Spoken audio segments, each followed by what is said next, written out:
Bueno, buenos días.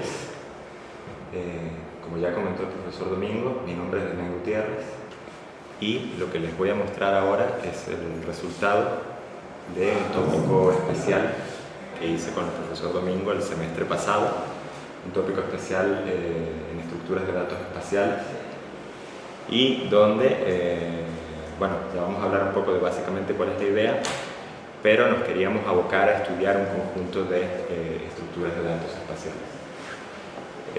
La presentación es todavía un borrador, es posible que falte alguna cosa, que sobre alguna cosa, que haya algún pelón, y bueno, eso lo vamos discutiendo sobre la marcha. Lo primero que quiero hablar, o que quiero mencionar, es dar una breve introducción sobre qué estamos hablando. Y para empezar, quisiera mencionar un poco qué tipos de datos vamos a manejar. O sea, cuando hablamos de estructuras de datos espaciales, ¿en qué estamos pensando? Creo que con otros tipos de estructuras de datos eso está claro, con estructuras de datos espaciales vale la pena aclararlo. Y bueno, principalmente lo que vamos a manejar pueden ser puntos, por ejemplo.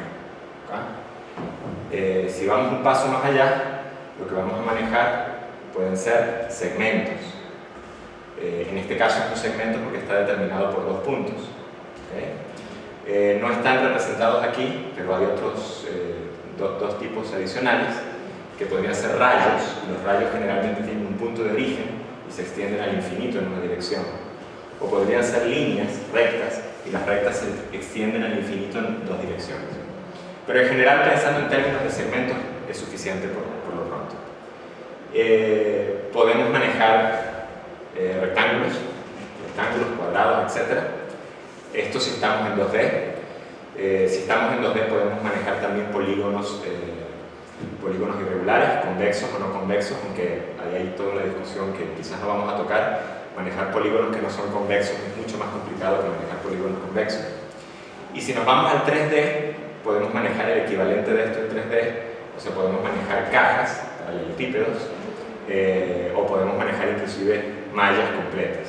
Y de nuevo, hay toda una cantidad de complicaciones adicionales. Y algo que es importante decir aquí es que este tipo de estructuras, o muchas de ellas, no todas, pero sí muchas de ellas, sirven no solamente para el 2D, no solamente para el 3D, que es lo que estamos acostumbrados a ver en nuestros espacios, en nuestros ambientes, sino que muchas pueden servir también para estructuras de datos, o sea, para datos n-dimensionales, o sea, que tienen n dimensiones. Y eso, por ejemplo, puede ser parte de un sistema, más adelante hay un pequeño ejemplo, de clasificación, en el que, por ejemplo, a ver, se me ocurre una idea, Facebook, y ojo, estoy inventando esto, pero Facebook, por ejemplo, recoge ciertos parámetros de las personas y tiene un sistema de citas, y en función a 9 variables, trata de ver quiénes son más compatibles y entonces trata de generar, aparear a la gente de ese sentido, ¿no? Entonces esto puede funcionar también para n dimensiones y eso es todo un tópico adicional. La otra cosa que es importante tratar de entender y de comprender es qué operaciones vamos a realizar y qué problemas vamos a resolver. Como comentaba el profesor Domingo hace un rato, esto es importante en los ambientes virtuales, pero esto trasciende realmente a muchas áreas y vamos a ver algunos ejemplos de eso, ¿no? Entonces, bueno, al final del día, una estructura de datos, las estructuras de datos en su mayoría, no todas, pero en su mayoría, al final del día son colecciones de cosas, ordenadas de cierta forma o que tienen ciertas características particulares. Entonces, algunas operaciones que podemos hacer, por ejemplo, es tener un conjunto de datos, puntos, líneas, rectángulos, etc., y construir una estructura de datos espacial. Ya vamos a ver que esto tiene cierta trascendencia. ¿Por qué? Porque, por ejemplo, otra operación que podemos hacer, todos saben que en una lista, un árbol, etc., podemos insertar o podemos eliminar objetos de esa lista o de ese árbol, pues en las estructuras de datos espaciales podemos insertar y eliminar elementos en una estructura de datos espaciales. Pero estas operaciones no siempre aplican a todas las estructuras de datos. Hay estructuras donde la inserción, por ejemplo, es muy costosa. Hay estructuras donde la eliminación es costosa. Y no son estructuras diseñadas para eso, son estructuras diseñadas para que una vez que las tenemos y las construimos, las podemos utilizar. Entonces, por eso es que es importante esto. O sea, a veces es tener un conjunto de datos, hacer un preprocesamiento para construir cierta estructura de datos espaciales, espacial y luego vamos a utilizar esa estructura de datos, por ejemplo, para realizar algún tipo de consulta. Entonces, esa estructura a lo mejor es estática, o sea, no va a cambiar a lo largo del uso que le demos, simplemente la vamos a utilizar para hacer consultas. ¿Por qué? Porque a lo mejor es costosa construirla, ¿bien? Y no está diseñada para hacer inserciones o eliminaciones de forma muy eficiente, pero sí está diseñada para hacer consultas muy eficientemente. No lo vamos a tocar en esta presentación, de hecho yo mismo todavía estoy estudiando muchas de estas cosas, pero se pueden hacer operaciones, por ejemplo, de combinaciones o de divisiones de ciertas estructuras de datos, y eso se utiliza mucho, hasta donde tengo entendido, para hacer modelado geométrico. Entonces estas son básicamente las operaciones que vamos a realizar aquí. ¿Okay?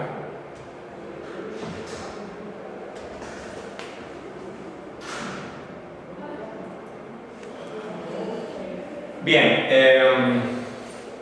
una operación que podemos hacer, la más básica quizás, para lo que esto está pensado, es hacer consultas.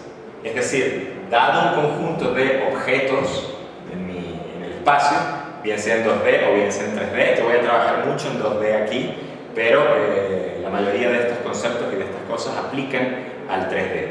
Entonces, dado esto, podemos hacer consultas. Entonces, por ejemplo, una consulta podría ser ¿qué formas están contenidas en un área dada? Entonces, dado este rectángulo azul, ¿qué formas están dentro de esa área dada? ¿Okay? Y el resultado en este caso hay de dos tipos. Podrían ser, por ejemplo, bueno, las formas que están en rojo, P1, ¿okay? P3 creo que es este, L2, R4, están completamente dentro del área dada. Mientras que R1, R2 y L1, si bien no están completamente dentro del área dada, se intersectan con el área con la que estoy consultando. Entonces, el punto es que, por ejemplo, si yo tuviese una lista de líneas, de rectángulos y de puntos, una simple lista, hacer esta consulta es poco eficiente en muchos casos, porque tengo la lista de esto y tengo que iterar la lista de principio a fin, es lineal, para poder, definir, hacer la prueba de cada objeto que está en esa lista contra el rectángulo de consulta, para así determinar si está o no está dentro. Entonces eso es lineal y hay formas más fáciles y más rápidas de hacer esto. Sobre todo porque, bueno, aquí es trivial porque hay pocos objetos, pero yo puedo tener millones de objetos en algunos casos. Entonces eso puede ser extremadamente lento. Otra operación muy importante, en este caso, se puede llegar a utilizar mucho en computación gráfica, en renderización, es el stabbing. O sea, en inglés eso es de apuñalar, stab. ¿Y cuál es la idea del stabbing? La idea del stabbing es poder responder a la pregunta de qué formas son atravesadas por una recta dada, por una línea dada, por un rayo en este caso. ¿Okay? Entonces, dado este rayo de color azul, que yo lo trazo, hago ray casting, trazo el rayo, uno se pregunta, bueno, ¿qué formas están en el paso del rayo que son atravesadas o son tocadas por ese rayo? O en algunos casos, por ejemplo, en el caso de los puntos, quizás pasan cerca del rayo. Y entonces la respuesta aquí sería que L2 es atravesada por el rayo, P3 pasa cerca del rayo, un cierto delta T del rayo, y R3 es completamente atravesado también por el rayo.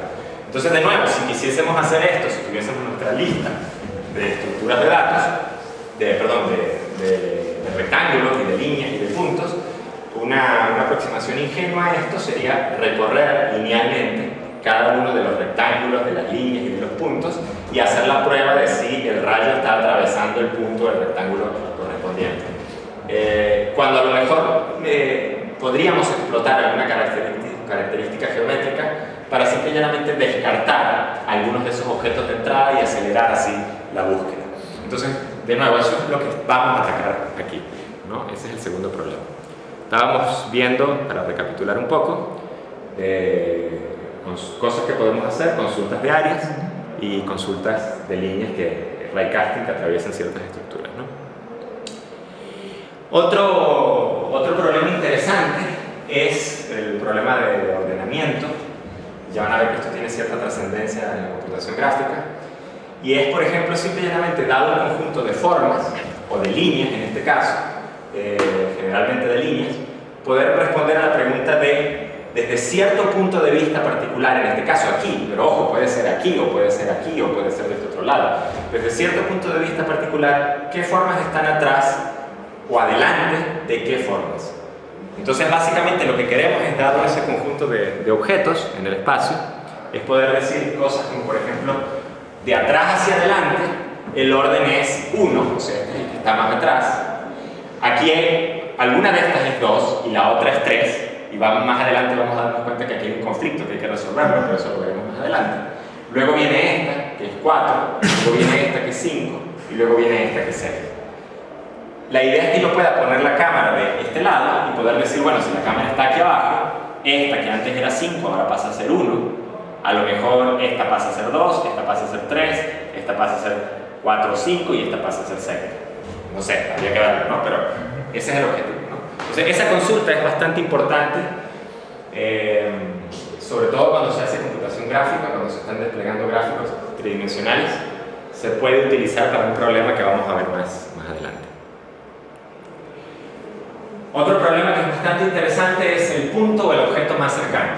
O sea, ¿cuál es la idea? La idea es, dado un punto particular, en este caso este que está marcado en azul, bueno, ¿cuál es el punto o cuál es el objeto más cercano a ese punto dado? Esto particularmente no se trató en el tópico, o sea, no se programó nada al respecto, pero es un problema, digámoslo así, importante para resolver ciertas cosas. Entonces, bueno, dado este punto, ¿cuál de todos estos es el más cercano? De nuevo, allí viéndolo es trivial. Uno puede simplemente decir, bueno, P3 evidentemente es el punto más cercano. Pero, aunque se ve trivial, el algoritmo más ingenuo que se nos puede ocurrir para determinar esto es decir, bueno, tomamos el primer punto, P1, recorremos todos los demás puntos y vamos calculando las distancias entre los puntos y simple y llanamente vamos almacenando y vamos guardando en el menor. Y eso es lineal en función de la cantidad de puntos. Y de nuevo, si tengo millones de puntos, es lento.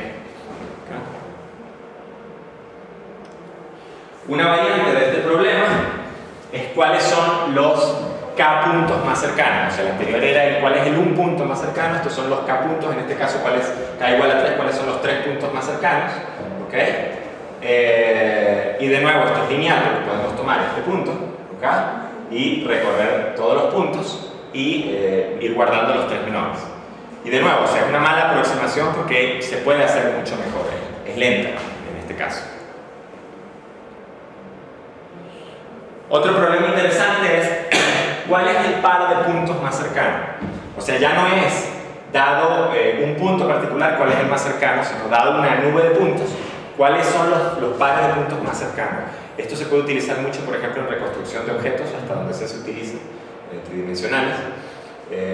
Y este problema es aún peor en cuanto a tiempo de ejecución que el anterior, porque un algoritmo, digamos así, trivial, ingenuo para resolver el problema es prácticamente para cada punto tengo que probarlo contra todos los demás y el menor me lo quedo y luego pruebo el siguiente punto contra todos los demás y así sucesivamente.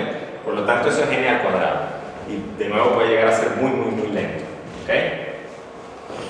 Entonces, ya vamos a ver por qué las estructuras de datos espaciales nos pueden ayudar, a pesar de que no se ha tratado en el tópico, nos pueden ayudar con este tipo de problemas. Pero en este caso, esos son los pares, el par de puntos más cercanos. Y otro problema muy interesante, saliendo quizás un poco de la computación gráfica, es la búsqueda de patrones o de grupos y el problema de clasificación. O sea, es agarrar y decir, dado este conjunto de objetos o de puntos, si lo quieren ver desde esa perspectiva, ¿qué patrones existen allí? Y para nosotros es evidente que hay un patrón, pero hay que encontrar un algoritmo que diga, bueno, ahí hay ciertos clústeres, ciertos grupos de objetos que están más cerca entre sí y que, por supuesto, cumplen con ciertas características. Y tenemos a lo mejor algunos objetos sueltos que habrá que asignarlos a uno o a otro grupo. Entonces ese es el problema de patrones, grupos y de clasificación. Realmente ahí son dos problemas. El de patrones y grupos es el detectar los patrones y detectar los grupos que hay. O sea, por ejemplo, aquí podríamos decir, aquí aquí coloreamos estos de amarillo, coloreamos estos de rojo y coloreamos estos de azul, y es evidente que son tres grupos distintos. ¿Okay? Y el problema de clasificación, que es otro, es agarrar y decir, bueno, dado este punto aquí, ¿a qué grupo pertenece? ¿Cómo lo clasifico? Entonces eso por ejemplo, se suele utilizar bastante con estructuras n-dimensionales, porque no tienen una representación espacial, y son cosas como las que les dije, por ejemplo, del Facebook, donde ellos te dicen, mira, o sea, este puede ser tu amigo, o este es compatible quizás contigo, o inclusive en sistemas de gente que busca empleo, se utilizan para tomar ciertas características de los perfiles de los trabajos, de los perfiles de la gente que está buscando empleo, y para ver qué perfiles se acomodan más a qué trabajos y ofrecerte, recomendarte, sistemas de recomendación. Y aquí, ojo, uno se puede ir a todo lo que es Machine Learning, aprendizaje por computadora, y es otra área, es otro tópico que se beneficia de las estructuras de datos espaciales. Por cierto, la X en ese caso sería amarilla. Otro problema interesante es el de la clasificación de ciertas zonas en una imagen o en un espacio. Se puede usar en 2D, se puede usar en 3D también. Y esto también puede servir, como vamos a ver más adelante, es uno de los principios para comprimir datos en imágenes, sobre todo. Entonces, esa es otra aplicación interesante, se puede usar para procesamiento de imágenes. Por ejemplo, estoy casi seguro, ojo, o sea, esto no lo he confirmado, que JPG utiliza este tipo de cosas para poder comprimir. ¿Bien? Entonces, ¿cuál es la idea? La idea es qué áreas o qué bloques contienen información similar o del mismo tipo. Entonces, en este caso, dado un mapa de bits en blanco y negro, ¿okay? Donde hay ciertas zonas de un color y ciertas zonas de otro, yo puedo agarrar y yo puedo tratar de encontrar bloques que son todos del mismo color. Entonces, por supuesto que a lo mejor quizás hubiese sido más óptimo tener un solo bloque aquí y quizás tener un solo bloque aquí, bloques más grandes. Pero en principio es una forma de entrada de tomar esa imagen y de hacer clasificación, de poder decir, este conjunto de bloques es negro, este conjunto de bloques es blanco. Y inclusive esto se puede utilizar muchísimo para hacer matemáticas, cálculo numérico, porque es una forma de representar matrices dispersas. O sea, cuando uno tiene matrices enormes donde hay muchas zonas que son, o sea, la mayor parte de la matriz son ceros, pero la matriz es enorme, yo puedo agarrar y yo puedo, en lugar de tener que representar aquí, imagínense que esto es una matriz de 500 por 500, por decir un número acá, y estos son 50 por 50 o 100 por 100, ahí hay 10.000 entradas en la matriz. Entonces, en lugar de rellenar esas 10.000 entradas con ceros, yo puedo agarrar y puedo decir, bueno, este bloque, todos tienen ceros. Y cada vez que alguien necesita un dato de ese bloque, sabemos que todos tienen cero y estoy ahorrando cantidades enormes de memoria. Entonces, matrices dispersas no es la única alternativa, pero es una forma también de ir en esa dirección y de hacerlo. Esto es algo que me encanta y muestra un poco lo que les comentaba anteriormente. Primero, que se puede hacer arte con esto, y segundo, las habilidades o las características de compresión que puede tener una estructura de datos espaciales las empiezan a asomar. Fíjense que esto es una imagen original, esto fue tomado de esta referencia, esto es una imagen original de un pájaro. Y esto es una imagen preprocesada, ¿okay? Es el mismo pájaro, y entonces noten que lo que están aplicando sobre esto es la misma estructura de clasificación que teníamos en la imagen anterior, donde hay ciertos rectángulos, ciertos cuadrados, que se ha promediado el color de esa zona, ¿okay? Según cierto criterio, y entonces ahora todo este rectángulo tiene cierto color. Por supuesto que se pierde información, por supuesto que la imagen resultante es distinta y ha perdido cierta información con respecto a la imagen original, pero en principio cuando comprimimos un JPG eso es lo que estamos haciendo, estamos perdiendo información, estamos perdiendo calidad, perdiendo información en función de ganar compresión. Y esta gente está usando este principio, para hacer algo que se llaman mosaicos. O sea que es que aquí quizás no se va a ver en el video, pero aquí hay un conjunto de imágenes de otros tipos, o sea, de fauna, caballos, flores, etc. Y entonces ellos han reemplazado o han llenado estos espacios con esas imágenes. Entonces están haciendo con otras imágenes un mosaico que de lejos se ve como la imagen original. Es muy bonito, realmente. Entonces hay todo un campo muy grande en procesamiento de imágenes, y al haber un campo muy grande en procesamiento de imágenes, por lo tanto hay un campo muy grande también en robótica y en un montón de aspectos adicionales, ¿no? Y llegamos un poco a lo que había conversado el profesor Domingo al principio, el pathfinding. Y el pathfinding es básicamente resolver un problema muy simple. ¿Bien? Es decir, dado este mapa, aquí quizás no faltaría un marco, pero aquí hay un marco alrededor de esto, o sea, no es tan grande, ¿no? Dado este mapa y dado el punto A y el punto B, hay que encontrar un camino que podría ser en principio un camino más corto, pero no necesariamente tiene que ser el camino más corto. La idea es encontrar un camino y un camino bueno, y más adelante vamos a hablar de ese detalle, ¿okay? Entonces, bueno, en este caso, fíjense lo que está mostrando eso, es que un algoritmo que el camino que encontró fue este. Y lo verde, en este caso, es como les digo, este es un mapa de bits, es una imagen de 1024 por 1024 píxeles, donde cada píxel es un nodo, así que se imaginen que eso es muy grande realmente. Entonces, lo que está en verde es lo que fue explorado para conseguir el camino más corto. ¿Okay? Entonces, bueno, quizás al principio hay buenos algoritmos que calculen caminos más cortos, ya más adelante vamos a ver, pero es interesante que las estructuras de datos espaciales nos pueden ayudar a explotar ciertas características espaciales para optimizar esos algoritmos, esa búsqueda de caminos. Y en general hay muchas otras, o sea, yo estoy seguro que me estoy quedando corto realmente en la cantidad de aplicaciones, ¿no? Tiene un campo de aplicación extremadamente amplio. Los objetivos que se plantearon inicialmente, el comienzo del tópico, fue implementar un conjunto de estructuras de datos espaciales, bueno, pues para aprender lo más posible sobre el tema y sentar las bases de lo que puede ser en el futuro una biblioteca de estructuras de datos espaciales y de geometría computacional en Java. Bien, y más adelante quizás hablamos un poco más sobre eso. Y el plan inicial de trabajo que se planteó básicamente está basado en este libro, muy buen libro, es una de las mejores referencias que hay. Ha sido posible conseguir referencias complementarias, las puedo mostrar al final, aunque no las tengo en la presentación. Ha sido posible conseguir referencias complementarias, pero ha sido difícil encontrar otra referencia equivalente a esta, que pudiese reemplazarla. Entonces el libro de Hanan Samet, The Design and Analysis of Spatial Data Structures, este señor Hanan Samet tiene muchos años trabajando en el tema. Entonces está basado en este contenido más en BSP, Binary Space Partition, que vamos a verlo al final. Y básicamente los objetivos fueron estos. Algunos se implementaron, otros se trabajaron, quizás no se implementó todo, pero en general se cubrió el material. Entonces, bueno, empezar a trabajar con estructuras de datos no jerárquicas. ¿Cuál es la visión? Esto es muy simple, no se tocó por eso, es pensar en tener matrices, grids, ¿ok? Y entonces organizar los datos en esos grids, y esos grids acceden tal cual como si fuera una regla o una matriz. Ese es el principio en general. Hay variantes, hay detalles, hay ideas, el grid es hexagonal, el grid es rectangular, el grid es triangular, pero en principio esa es la idea general.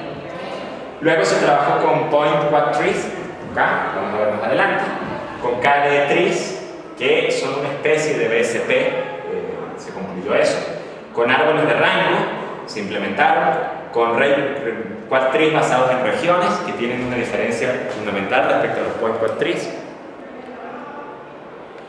Luego se trabajó con colecciones de pequeños rectángulos, ¿okay? Y entonces se trabajaron con métodos que no están tan asociados a estructuras de datos, pero son técnicas algorítmicas que permiten optimizar ciertas consultas y ciertas búsquedas, que son métodos de barrido de plano. ¿Okay? Luego se trabajó con quad trees de múltiples bloques, se trabajó con R-trees, que es una estructura de datos extremadamente importante, ya veremos por qué. Y luego se trabajó con data de volumen, se trabajó un poco con region of trees, ¿okay? Se trabajó con PM of trees. Los region of trees se dejaron, no se pudo implementar nada al respecto por cuestiones de tiempo. Y se trabajó con binary space partition en 2D y en 3D. Y en 3D ya vamos a ver lo interesante que salió allí y algunos detalles al respecto. Y algunos extras que salieron al final que valió la pena explorar. Yo tengo cerca de 4 años con el asunto de las búsquedas de caminos, tratando de resolver ese problema para grafos muy grandes. No 4 años dedicados, pero sí pensándolo. Entonces se trabajó mucho con la parte de A estrella jerárquico, que ya veremos qué es.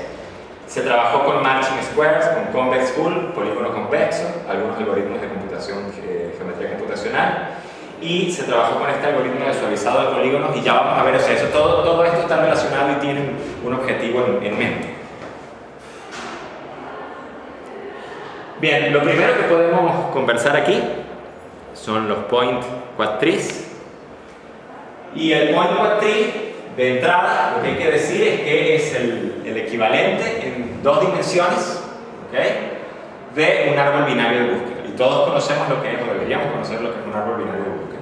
Entonces tenemos un árbol, acá, donde cada nodo representa un dato, ¿bien? Y garantizamos que todos los nodos que están a la izquierda de un nodo particular son menores, y todos los nodos que están a la derecha son mayores siempre. Y así recursivamente vamos organizando esto. Estas estructuras de datos tienen tiempos de ejecución que son logaritmos base 2 de n, porque cada nodo en cierto sentido divide el espacio de la información, de los datos, en 2 subespacios. ¿Okay? Entonces un point quadtree, cada punto que uno inserta en el point quadtree divide el espacio en 4 cuadrantes. Yo pongo un punto aquí en el medio y entonces divido en el noreste, sureste y suroeste. Y si inserto otro punto después de haber insertado P1 y resulta que ese punto estaba en el cuadrante noroeste del árbol anterior, o sea, del point quadtree anterior, bueno, el punto se va a insertar aquí y va a subdividir el cuadrante noroeste del P1, definido por P1, lo va a subdividir en 4 subcuadrantes. Y así sucesivamente, cada punto que vamos a insertar va a subdividir en 4. ¿Okay? Entonces fíjense que es bastante equivalente a el árbol binario, porque cada punto que insertamos va dividiendo la data en 2, la data restante en 2. Y el resultado, o sea, la estructura de datos, ¿cómo se ve? Se ve como una estructura arbórea, donde cada nodo lo que tiene son 4 hijos. Esto representaría el primer punto y tiene 4 cuadrantes. Y cada nodo que se inserta a su vez subdivide en 4 cuadrantes y así sucesivamente. Y esta forma, o sea, la idea de subdividir el espacio y de utilizar árboles es bastante común y se va a ver en otras estructuras de datos. ¿Okay? Hay algo que es interesante mencionar aquí, que vale la pena decirlo. Bueno, lo menciono ahora. Y es que básicamente la estrategia de búsqueda consiste en encontrar características geométricas que permitan descartar caminos completos, para así poder podar ramas completas.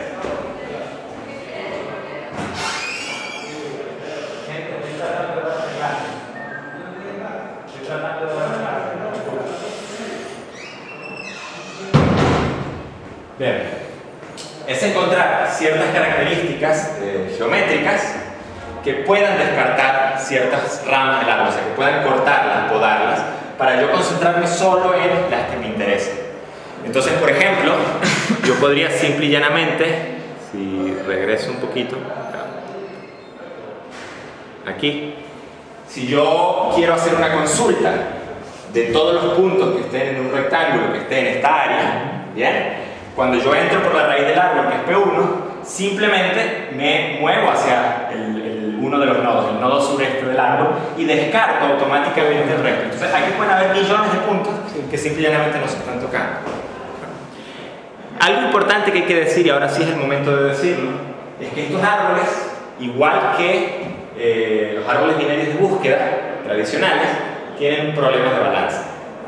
O sea, si yo inserto los puntos de la forma inadecuada o en el orden, puedo encontrar un orden, ¿okay?, en la inserción de los puntos, en las que la estructura arbórea deja de ser un árbol y se transforma en una lista. ¿Okay?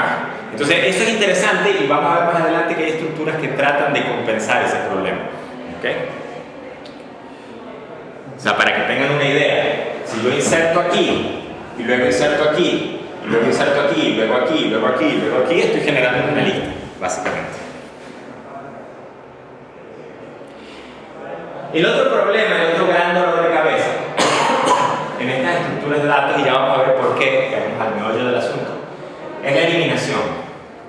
Y la eliminación es una operación mucho más compleja que en un árbol binario de búsqueda. Yo quiero refrescarla para que se entienda por qué. Si yo, por ejemplo, quiero eliminar el nodo 4, en un árbol binario de búsqueda, tengo que encontrar el predecesor o encontrar el sucesor. ¿Ok?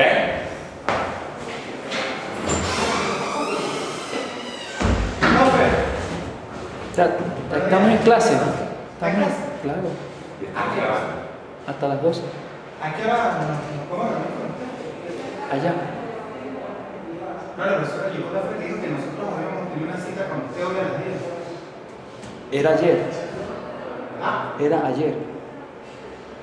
¿A las 10? Era ayer. Ayer. Ajá. No, ya nos dijo fue hoy. ¿Y cuándo nos vamos a reunir? Disculpe la molestia. Mañana, pues estamos grabando la clase. Bien, si queremos eliminar el 4, buscamos el predecesor o el sucesor, es independiente, en orden.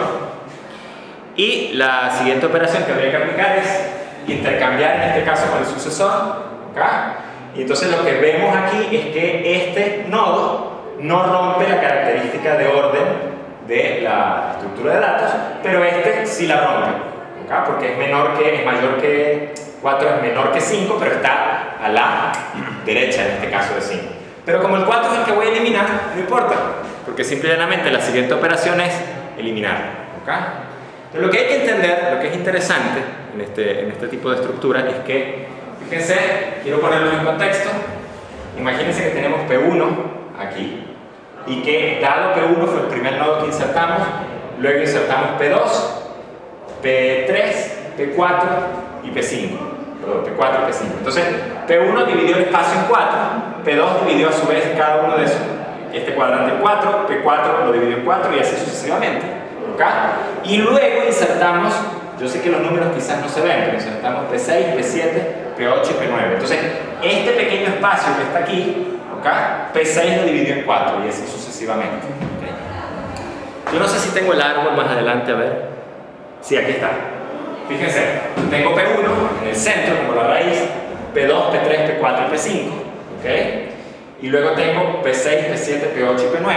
Y ojo, no es que no tengo nada de los otros, realmente no me interesa, puedo que tenga otras cosas. Entonces esa es la estructura arbórea que se genera. Entonces bueno, la pregunta es ¿cómo hacemos para eliminar un nodo particular? O sea, ¿cómo hacemos para eliminar en ese contexto? Estoy haciendo un zoom solo lo que había dentro. En ese contexto, ¿cómo hacemos, por ejemplo, para eliminar P1? Tratando de aplicar una técnica similar a la de los árboles binarios de búsqueda. Entonces bueno, en este caso pareciera que si intercambiamos P1 con P9 no violamos la condición de orden, o sea, P1 va a quedar aquí, P9 va a quedar aquí, ¿ok?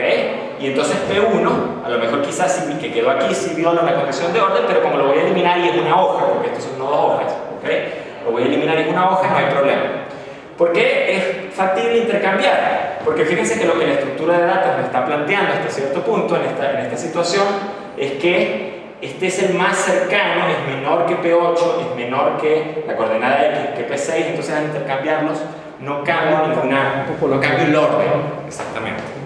Entonces ahí no hay problema. Aquí tampoco hay problema.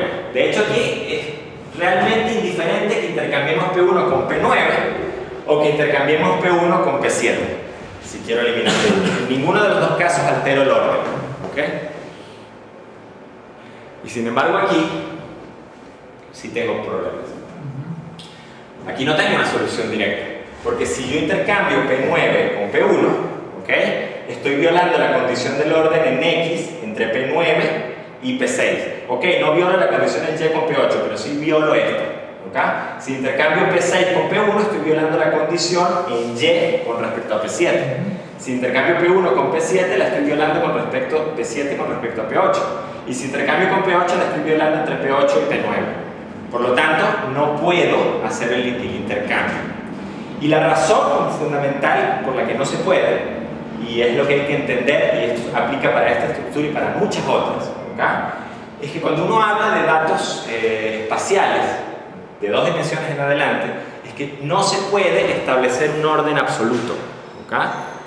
¿Qué significa establecer un orden absoluto? Significa que, dado este conjunto de datos, los números enteros, y de hecho es un término matemático, yo puedo establecer un orden absoluto. O sea, yo puedo definir clara e inequívocamente quién es menor que quién y quién es mayor que quién. Pero cuando tengo un conjunto de puntos, ¿okay?, como podrían ser los que quizás tengo aquí, no tengo forma de decir quién es mayor o quién es menor. Puedo hacerlo en una coordenada, puedo hacerlo en X y decir sí, hay un orden absoluto en X. Puedo hacerlo independientemente por separado en la otra coordenada, hay un orden absoluto en Y. Pero en ambas coordenadas no tengo manera de establecer un orden absoluto. Entonces esa es la razón por la cual yo no puedo eliminar nodos como en una estructura de un árbol binario, porque esa eliminación se basa en el hecho de que existe un orden absoluto. ¿Okay? Entonces hay dos técnicas fundamentalmente para hacer la eliminación. Creo que una de ellas no está muy detallada, pero la podemos mencionar. La primera técnica es la más costosa, pero la más fácil de implementar, que es que si yo quiero eliminar P1, bueno, elimínelo y reinserte todos los nodos que son hijos de P1 en la estructura de datos. Entonces, claro, si estoy insertando un nodo que está cerca de las hojas, quizás no es muy problemático, porque estoy reinsertando unos pocos nodos. Pero si estoy eliminando la raíz, estoy reinsertando el árbol completo. Entonces, allí es costoso. Y la otra solución es una heurística, creo que no está en las transparencias, ¿okay? De memoria no la sé y es la que está implementada. La otra solución es busque uno de los puntos, ¿okay?, el que esté más cercano, entre comillas, si mal no recuerdo es distancia de Manhattan, ¿okay?, a P1. Y dado ese punto que está más cercano, intercámbielos y elimínelos. Pero claro, o sea, al intercambiar y eliminar, eso viola la condición de orden del árbol. Perfecto, no hay problema. Entonces, ¿yo qué voy a hacer? Supónganse que, y voy a tratar de decirles esto de memoria, imagínense que intercambiamos esto con esto, ¿ok?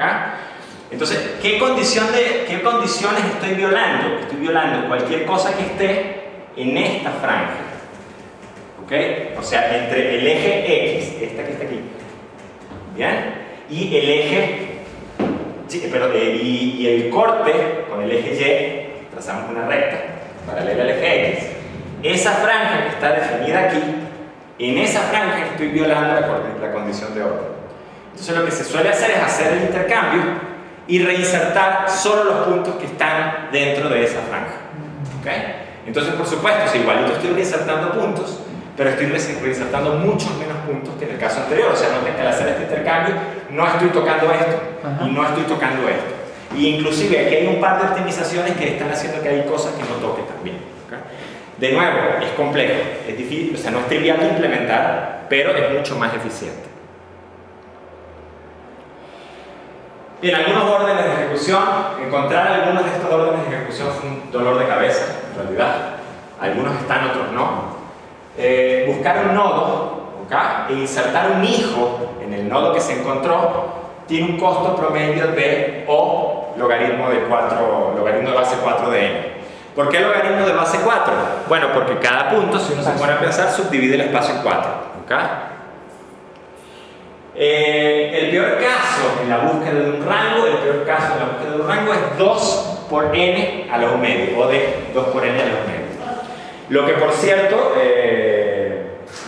es mucho mejor, si mi memoria no me falla y mi intuición matemática no me falla ahora, es mucho mejor que ser lineal. O sea, lineal es mucho más lento. ¿Okay? La eliminación, el algoritmo simple, como ya comenté, se busca el nodo a eliminar. Esa operación es el logaritmo de base 4 de n, tal cual como ya lo planteamos aquí, y se reinsertan los nodos que están por debajo del nodo eliminado. ¿Okay? Entonces mi estimación es que eso debería ser aproximadamente, en total, m más 1 por logaritmo de base 4 de n. Ojo, esta es mi estimación, no es un dato sacado de literatura, de ninguna referencia. Donde m es el número de hijos del nodo eliminado. ¿Por qué? Porque, bueno, la idea es que si yo necesito logaritmo de base 4 de n para buscar el nodo que voy a eliminar, y luego voy a insertar m nodos, así que eso es m por logaritmo de base 4 de n. ¿Okay? De nuevo, esto no lo tengo confirmado. El algoritmo complejo de eliminación no tengo el orden de ejecución, pero en principio debería ser mucho menor que este. Esto se puede correr después, pero esto es una captura de pantalla del implementación corriendo. Entonces, bueno, aquí se pueden ir insertando los nodos uno a uno. ¿Okay? Está el punto, están las coordenadas. Y lo que se está haciendo aquí es una búsqueda. Una búsqueda, en este caso, la zona de consulta es circular. Y lo que está en blanco, fíjense, esto es bastante interesante. Lo que está en blanco es lo que se encontró. O sea, es en efecto lo que está, el punto que está adentro de la zona de consulta. Y lo que está en rojo son los nodos que se tuvieron que tocar para llegar a esa conclusión. Entonces, si se fijan, es interesante que se tocó este, que es la raíz. Es bastante evidente que es la raíz. Se tocó este, se tocó este, se tocó este, se tocó este. Y luego todo esto no se tocó, todo esto no se tocó. Y aquí hay zonas que tampoco se tocaron. Entonces, esa es básicamente la magia de esta estructura, que al dividir el espacio en 4 optimiza mucho la búsqueda. La siguiente imagen es lo mismo, solo que ahí hay 10.000 nodos. Por eso es que no se ve, porque las letras y las líneas, ¿okay? Y la búsqueda, la zona de búsqueda que se está haciendo es esta. ¿Okay? No sé dónde está la raíz allí, porque es un árbol generado aleatoriamente.